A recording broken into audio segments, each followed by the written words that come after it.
Now let's talk about problem solving skills. This is another one where you see a job advertisement where they say something like ability to solve complex problems, or let's talk about problem solving skills through your dissertation. Your dissertation or research project is one of the ways you can develop problem solving skills, research skills, and analytical skills for those that do quantitative research. The reason is that because you're going to have to define what your research question is. Your research question is like a problem, and for you to go about answering it, you're going to solve the problem. So what is problem solving? Problem solving is the ability to examine information or a situation in detail in order to identify key elements, their strengths, their weaknesses, use this to compile a persuasive argument, make recommendations, or solve a problem. Now let us look at how you can do that through your dissertation. When carrying out your research, the first thing you need to do is identify the problem. What is the research question? For example, you want to say, how do we analyze the differences between boys and girls tests on a test scores on an international test? That is your problem, or that is the statement of the problem. You want to see if there are gender differences in the students' tests, right? You've identified what your problem is by clearly stating it out. Then you organize and structure your research question in order for you to go about answering it. Because once you have a question, you cannot just find the answer. You need to know where to start from. What is the data you need to get for each of those things that you have structured? You are looking for solutions. So you are identifying literature in your field. What have people done on this topic? What has been written about this topic? This is a way you are looking out for solutions. Then you make a decision. Which analysis am I going to use? Which literature am I going to use? That is making a decision. You need to choose from the different things you have found on that topic, on that research area, and make a decision from it. Then you implement your decision. After making a decision, then you implement it. The next thing is you monitor and you seek feedback. Let's look at this graph here that is saying steps to solve a problem. You identify your problem.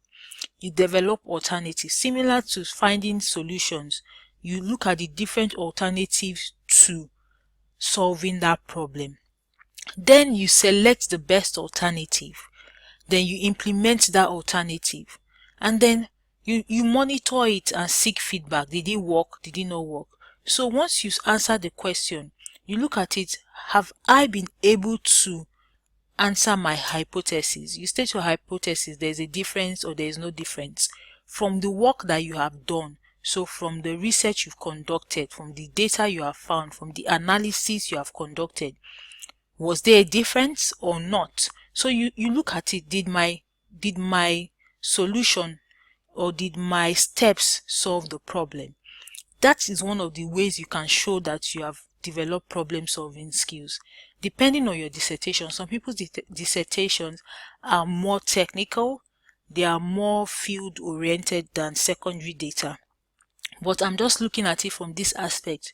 If, for example, you get to a job interview and you don't have work experience before, and they say to you, give us an example of where you solved a complex problem, and you cannot think of any way you've done something really interesting. Maybe the problems you've been solving is someone did not come to class, you called them, you help them to write their notes. You don't think maybe the everyday examples are useful. You can find a way to tailor some of the things you've done during your studies to answer that question.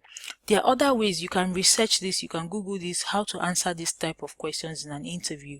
There are some ways they will ask you, what if you are in a job, your colleague did not come, you needed to submit that piece of work the next day. How would you solve that problem? You need to be creative to think about, okay, I will call my colleague, would have a Skype call to find out what their input would be.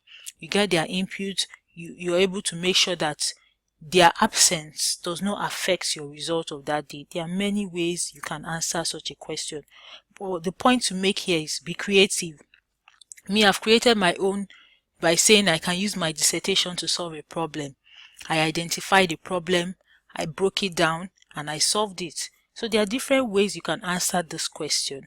But knowing that problem solving skills is beyond just your dissertation, there are many ways people solve problems in everyday life.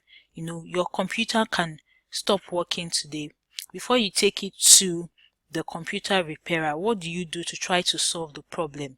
You can bring out your manual, you can read through it to see in such a case what you can do. You can take out the battery, you can reboot it, you can restart it, you can plug it in for a while. So problem solving is a skill that everybody should have. But when it comes to job interviews, they want to look at how you can answer that question creatively, for them to see that you are someone that can think on the spot and there's someone that is a creative problem solver. So that is it on problem solving. We'll move on to the next topic.